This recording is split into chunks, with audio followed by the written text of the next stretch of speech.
Good morning guys! Welcome sa aking vlog. So ayun ang aming mga damit. Diyan lang nakasampayan kasi wala kami sampayan. Kaya diyan lang yun sa nakasampay. So ayan. Gulo ang aming bahay kasi maliit lang aming inuupahang bahay. Nangangarap talaga ako magkaroon ng bahay na matupad. Kailan kaya yun? Patuloy lang sa pangarap. So, ngayon pala guys, magluluto ako ng gulay na pakbit. O yung halo-halong gulay. 25 pesos nabili sa palengke. Ayan. Magluluto akong gulay. Nagsasaing na ako. Ayan. Sasaing na ako.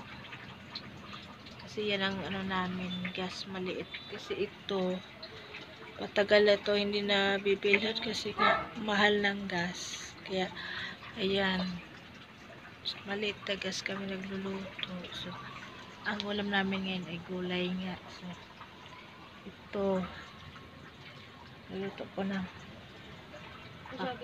pakbet. So ayan, pasensya na guys, madilim kasi nga tag-ulan ngayon dito. Ay madilim yung aking video.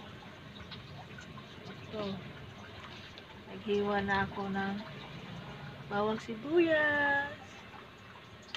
Ito yung sahog, 30 pesos na giniling. Ayan, 30 pesos na giniling para magkalasa-lasa naman yung gulay. Ayan. Tapos lang pagsaing ko. Tutod ako gulay. So, ayan guys, ang alam namin today, gulay. Okay na yan sa amin. Sa may ulam lang, okay na. So, ayan lang guys.